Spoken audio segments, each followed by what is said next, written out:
No, let's start the timer.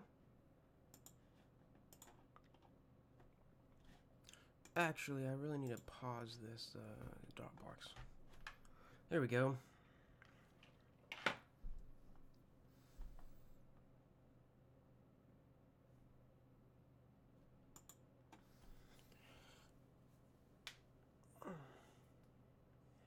Hey guys, must be getting notifications. We've got about a minute left and then I'll start answering some questions.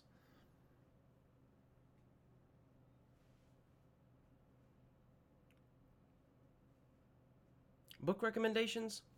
You can find my top 10 favorite book list if you go to, if you go to my most recent video upload and go to the description, there's a little thing in there where basically you type in your email and then I'll send you a list of my top 10 favorite books. What's 9 plus 10? 19. No, this is not a pre-recorded live stream. Hey, what are you going to discuss about on the live stream? All kinds of things. I think there's like 12 questions, 11 questions. And then I'll probably answer some of your guys' questions too.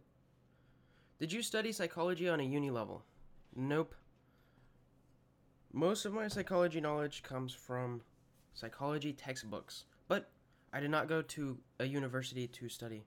I'm just going to stop this right now. I think we're doing pretty good.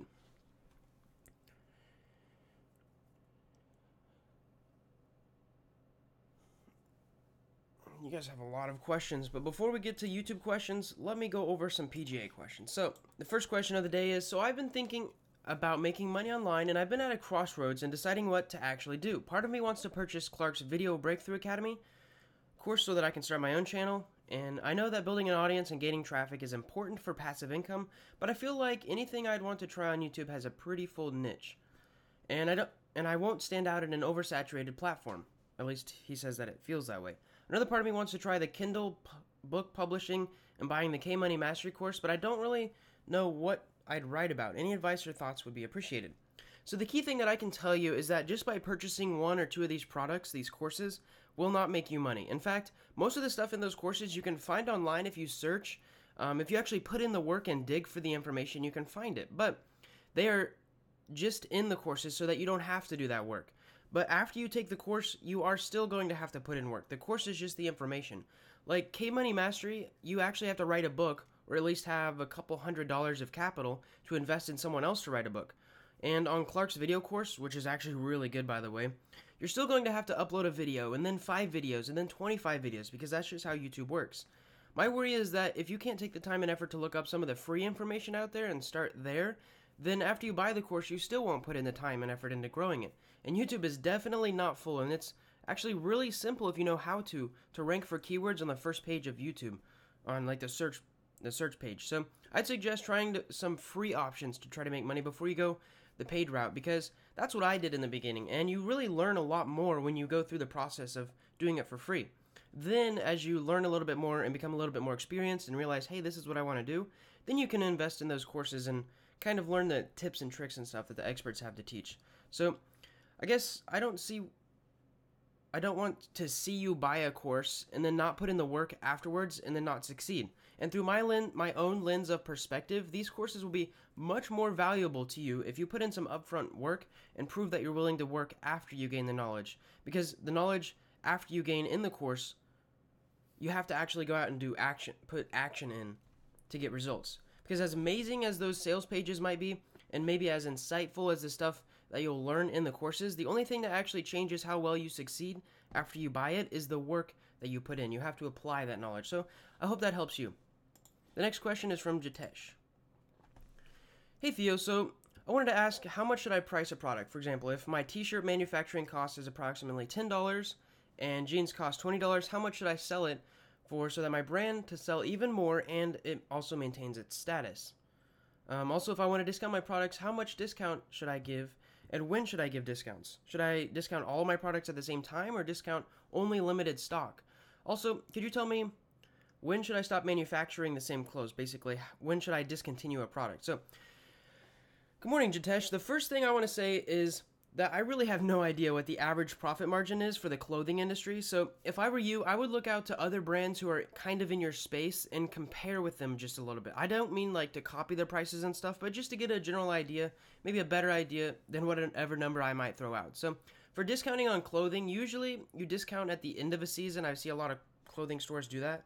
But if it's an online store, you could easily give discounts to customers who maybe visited your website, viewed a few items, entered their email, and then didn't buy. There are lots of companies that do this, and they do it because it works. So if you use a discount too much, it technically won't be a discount and it'll lose its effect. And it can also change the idea of your brand. So if you want to be seen as a bargain brand, like if you go to a dollar store, you'll see discounts all over the place. And if you want to be seen as a high quality luxury brand, then you don't really want to use discounts. Like you don't see Lamborghini or Ferrari using discounts on their cars. So on what to discount, I wouldn't discount everything on one day unless like it's a major day and you just want to have a whole bunch of sales. Like Black Friday, sometimes that really works well. I'd more discount special items. And also on how much time until you discontinue a product, I would suggest looking at the profit margins, the numbers and overall numbers of it, and as well as trying to get feedback on what your customers are saying about the product. So if the numbers aren't that good, but the customers love it, I might keep it a little bit longer. And if your customers show that it's not really worth, if your numbers show that it's not really worth keeping and nobody's really talked about that product, then I would consider discontinuing it. Again, for the best advice in this area, contact some of your competitors, so to say, and just start making connections with them to learn, because even just one friend in the game will get you so much further than just starting alone. As a small example, I've been on YouTube for years. Like I started 6 or 7 years ago, and I didn't really hit it hard until 2 years ago when I started practical psychology. But if I had taken Clark's YouTube course, I probably could have skipped all the trial and error myself and did a lot better sooner. So friends in the game really help. I hope my answer helps you, Jitesh. Next question is from Ryan. He says, what sport or hobby do you enjoy doing most to relax? I've been doing a lot of interesting things to relax lately. Yesterday, I actually went sledding with my little brother, which was a lot of fun because we actually got snow where I live. It's weird. Missouri has some crazy weather. I've been going to the gym a lot more too because January, February, March, around them, I took 3 months off the gym, and I noticed that my blood pressure went up like a noticeable amount. So I'm back in the gym doing that daily, and it feels amazing. So in the summer, though, I'll probably do a lot more physically active things outside. I've also been watching maybe a movie or a couple episodes of something on Netflix later at night, just kind of test around with it. I don't know if it's a good idea or a good habit to start, but it really helps me get my mind off work and actually relax, which is actually pretty rare for me lately. So that's what I do. Someone asks, do you plan out your year and break it down month to month, and then break those down into weeks, and then break those down into daily tasks? First off, yes, that's totally what I do. And then if so, how do you personally do it? Do you just use it as a guideline? And if so, what do you use if what you said on paper isn't accomplished in X day or X month or week? I've planned out goals for this year, and I'm already off track, so I wanted to get some insight in what you do in situations like those. So I kind of do this somewhat. So here's an example. The sales course I'm creating, I originally set a deadline for May. Then I broke down what I needed to do into each month and then divided that up into each week. And it was really flexible, but it was around 5 months total because I started planning in December and started actually working on it in January. And it's really flexible too. Like recently, I realized I couldn't finish the course by the middle of May. And that I know most of that, it's not completely my fault, but I could have went around it better. So just to have the highest quality at the launch, I needed to give the course a little bit more time. So I just pushed back a couple more weeks, adjusted my plans a little bit, and then now I'm still going strong. And I think late May, early June is when we should launch. Planning goals for a year is really difficult, especially even larger, not necessarily goals, I wouldn't call them goals. Milestones or what you want to accomplish within a year or even longer than a year is especially difficult, even if you work online, because things can change so fast. Like, I plan on using Facebook ads when I launch the sales course, and who knows, with the stuff in the news, that might not be the best option. So, things change really fast, especially if you're working online. And after the sales course, I also want to work on a productivity course and also write a book before the end of the year. But I don't know which one I'll do next and like which order, and I don't know when I'll start or finish them. I just know that right now I need to focus on the sales course, and when it's finished, I know that those two things, a productivity course and the book, are further ahead up in the road. All right. So that is my personal experience of how I kind of set goals and then turn them into daily tasks. Usually I have 3 or 4 main things that I do on my daily to-do lists, and those 3 or 4 main things are they really help me. They're the 3 main things that I need to accomplish to get me closer to the end goal. So that's how I go about it. Kevin has a really long question. I don't think I was able to fit it all in here, but I'm going to try to read it all. Hey Theo, I've been playing around with the idea of finding a mentorship or online coaching, maybe if those two are kind of similar. I feel that spending my time and money for somebody that has experience has more value to me than paying for college courses that aren't really relevant to me. What are your thoughts on this, and do you have any tips on how to look for a mentor to actually see if they're legit? And once that I see that they're actually legit mentors, how do I convince them to teach me what they know, even if they don't accept money? So he's basically looking for a free mentor. Not necessarily free, but would I need to provide them with free service or value? For example, if I wanted you to mentor me, but you didn't accept anyone, would I need to somehow delegate with you for free, like maybe translating all your content into Spanish as an example? He also says, P.S. I also think I'm going to take your advice from the last Q&A, maybe take a semester or 2 off community college. And there's a couple more stuff, but it's not relevant to answering the question. So I'd say to look for a mentor in the category of stuff that you want to learn. Just look for people online. So find what you want to learn and then become an active member in the community, whether that is talking online on forums or hanging out at your local club. If the club is relative to what you're wanting to learn, going to college type meetups if you're in that type of college town, subscribing to similar channels on YouTube and being active in the comments. Like there's some guy, I don't remember his name, but almost every video I've ever watched, he's in the comment section, which is crazy because some of these videos are completely unrelated. You can do the same with Instagram and Facebook. Also, keep your eyes open for people who seem really knowledgeable. Usually older people absolutely love helping and giving free advice. However, make sure to check their credibility because some people like giving advice because it makes them feel powerful even though their advice might not be good or true. For example, all of these questions that I answer on the live stream, I try not to answer them like I'm talking to a person. I try to answer them like if I was the person asking the question. What would I do if I had this situation? What would I go through to solve a problem? So, on to another thing. If you wanted a mentor for free, ask to do work for them, basically. Some people have extra work that needs done, but nothing too difficult, and they would love to teach what they're passionate about in their free time. I actually think Ty Lopez found his first mentor by joining an Amish farm and then working for free. If you don't really know that story, he worked for Joel Salatin for 2 years, I think. And Joel Salatin taught him everything about the farming business. That's kind of where he got his start. For example, transcribing my videos to Spanish, like you said, wouldn't be too valuable to me, but maybe a testimonial or a feedback on some new content that I'm creating, or even just organizing a blog post that I'm working on would be way more valuable to me. So you have to find what's valuable in the eyes of the mentor that you're wanting to work for. Also, I want to wish you good luck on your new journey. Next question, how to stop overthinking. I have this bad habit of overthinking over some fight or something someone said to me, or maybe even not to take risk in business. So I'm going to say action will stop your overthinking in most cases.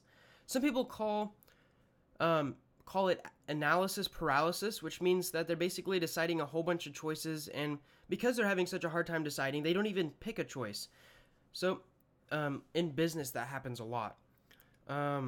If you're overthinking when someone talks to you, my best advice would be to watch the mini course videos in PGA this month, which are coming out in about a week or 2, because all those videos are about social skills, and there's specifically a video about crushing social anxiety, and I think it would really help you with this question. Not that you have social anxiety, but along with social anxiety and overthinking, you can eliminate kind of both of those using the same method. So I think it'll help you a lot. Next question. How to remove subconscious blockages from my life? How can I change my mindset? My first tip would be to hang around other people who you want to be like and read books on just self-help, motivational type of books. There's a book called You Are a Badass, and I've been reading it recently, not all at once, not like just sit down and read it, but just maybe a chapter right before bed, and it's pretty amazing. This book is really good at changing your limiting beliefs. If you sit and think about what the author wrote for a little while. Also, hanging around people that you want to be like will change your mindset a lot, too. For example, I've been working with a friend who's basically my brother for about 3 to 4 months now, and I picked up a lot of his little mindsets and his mannerisms, and it's weird because sometimes I even have the same thoughts as him. He'll say something, and I was thinking the same thing, which is really weird, but we've spent so much time together in the past couple months reading the same books and learning the same stuff and working together.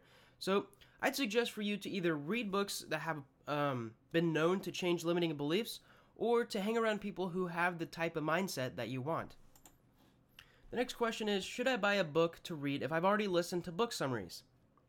This is a really good question. I'm surprised it hasn't popped up sooner. If you loved a book summary, go ahead and buy the book, because you'll get so much more out of reading every chapter of it and have a lot more things to connect with.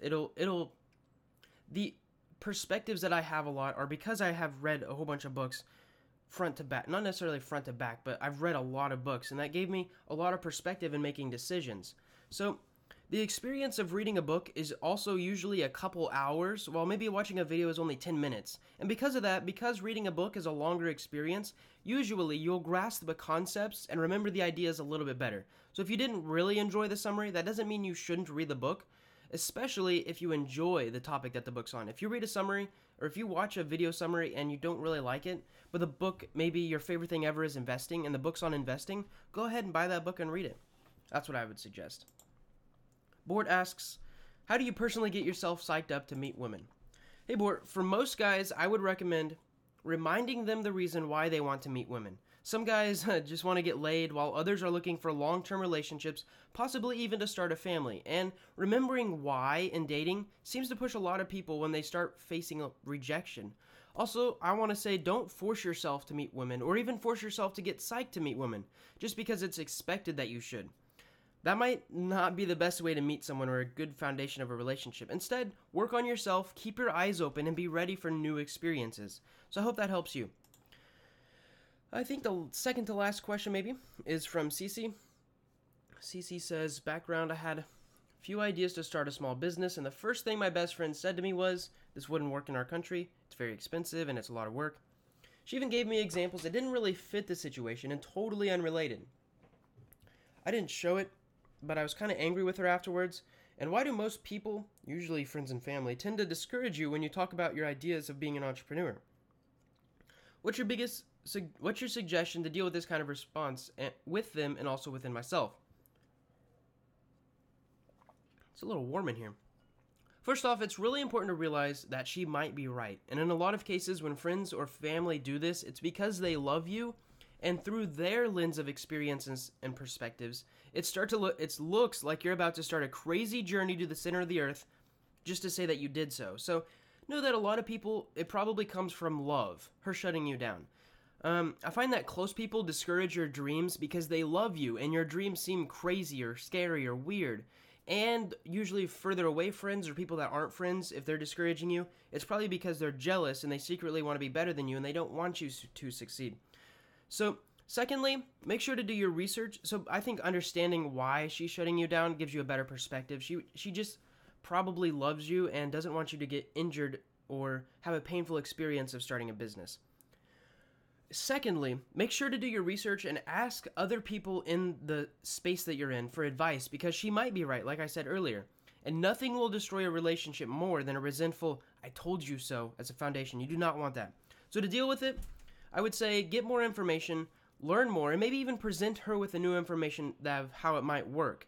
And if all else fails, you can actually go through, and if you feel like you are going to regret it by not trying, just go ahead and do it. Show her through your actions that it's going to work. If you succeed, she might not be your friend anymore because she was wrong and doesn't have the ego to apologize. And if you don't succeed, she might also not be your friend anymore because she told you so, right? So know that whatever you do, if you are angry at her for not understanding it, it shouldn't limit your actions. Just make sure that you go through with the right knowledge and proper resources. And I wish you best of luck in this business if you plan to start it. I kind of hope that answer helped you. Next question, I think, is the last one, and it's a really long question, so I couldn't fit it all on the screen, so here we go. Hey Theo, so I know that you can't be as efficient as you can if only focused on one thing, but what if you have too many interests? For example, learning biochemistry, while also learning video editing in order to show people what I learned about bio in a creative manner, and also self-development stuff like PGA. Would it be possible to balance these things, seeing as bio is logical and critical thinking, Video editing is more creative and gives expression on how to portray things, and your content as well as PGA helps learning about how to improve myself and gain self-awareness. The way I personally see it is that I should probably have better time management for all those things, or prioritize one over the others and leave them in the back burner for a while. So it can go like learning only the broader things of bio and stopping myself with the nitty-gritty stuff, or at least putting it on the back burner for a while until I'm able to feel like I fully show people the broader. This is a really long question, but I think I'm going to skip the rest of it because it's a little bit of background information. So I would advise you to do a test. Try learning one thing for a while and then try doing them all. Just do a little test, an A/B test, and see which one works better for you. And then you'll find the answer. For me personally, I absolutely love balancing, or at least trying to balance things. For example, I have PGA to work on, I have the videos on my channel, I have this upcoming sales course, and I'm also actually setting up a blog. And by changing my focus on what I actually want to, I can be very motivated on what I pick to do that day. So I might not be feeling maybe videos on the channel or maybe videos for the sales course, but that same day I'll feel really motivated and curious on setting up a blog. And recently, like a couple days ago, I spent all day trying to get the blog to look good and the loading speed under 2 seconds, which is actually a really interesting process. I've learned a ton. And I woke up around 8 or 9 in the morning, and I noticed that I didn't eat anything until 4 in the afternoon because I was so focused on getting it to work and changing stuff and making little... there's a lot of stuff to web development that I've learned about, especially WordPress. So it might be an extreme of not eating for that long, but you might find yourself in a similar situation. Having a couple things to choose from, for me anyways, makes me feel more free and in control, more of an entrepreneur, which also gives me more motivation to work because I can pick and choose what I want to work on. And I mean, the fastest way to kill your productivity is by doing something that you do not like because there's no motivation behind it. So having the ability to choose what I pick on also helps my productivity. More motivation leads to increased productivity because I actually enjoy what I'm working on, and I find that balancing things every now and then, that works for me, kind of picking and choosing. Sometimes I have to do things that I don't like, but not all the time. It's not a week-long thing. So I hope this question kind of helps you. I'm going to go back to YouTube and answer some questions. Maybe for a little bit, I might. If you guys don't know, tomorrow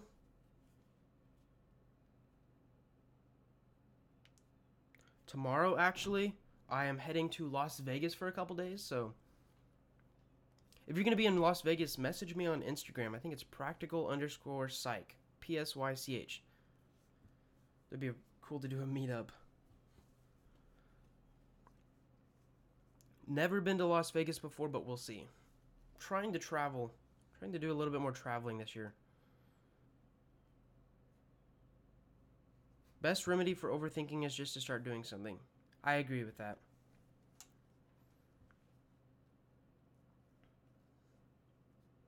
Before getting too many subscribers, were you trying to rank for keywords or different?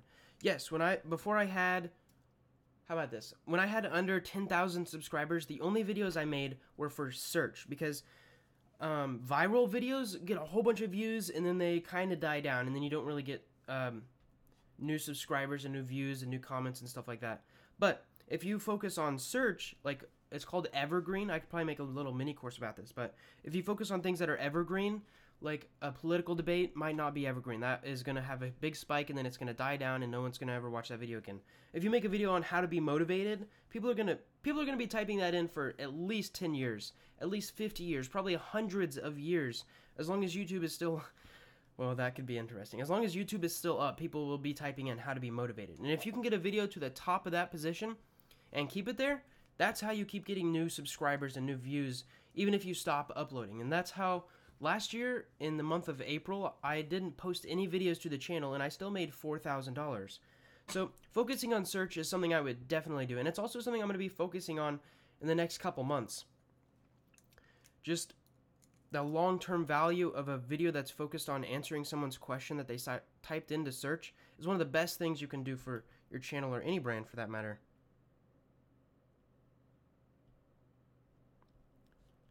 Will you come to India? I might one day. That'd be really cool.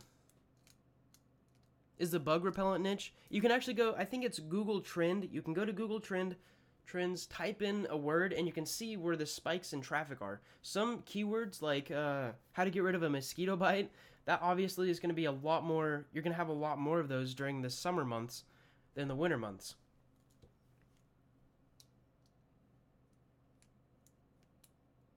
How to set boundaries in relationships, it really depends on what type of relationship.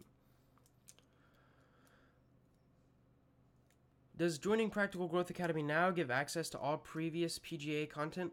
Yep, you'll get all of, I think there's 12, maybe 13 book summaries in there, and you'll also get all the past mini courses, and you'll get access to all the previous live streams. They're all uploaded there. Have you ever been to Switzerland? I have not, but I would love to go. Book summary of Power of Now. That Power of Now is actually going to be one of the book summaries I do in Practical Growth Academy in this month. This month in April.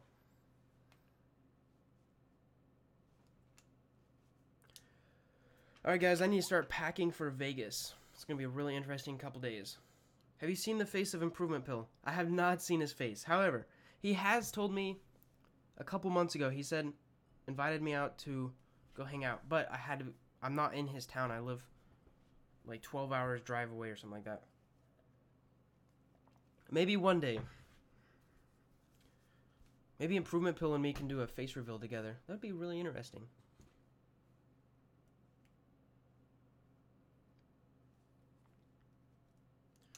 Alright guys, before I leave this, I'm going to let you guys know, if you haven't already, you can go to the description of this live stream and it says 27 confidence hacks. And you can click that link and you'll get a PDF of 27 confidence hacks that I put together.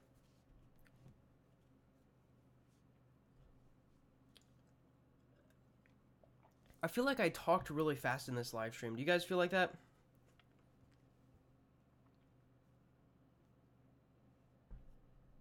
He's 20? Nope, I'm actually 21.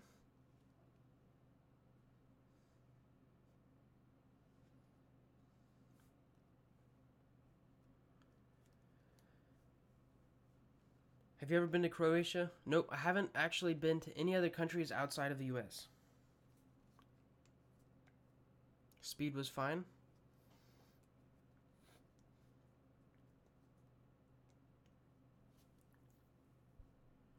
Alright guys, I'll see you hopefully next week.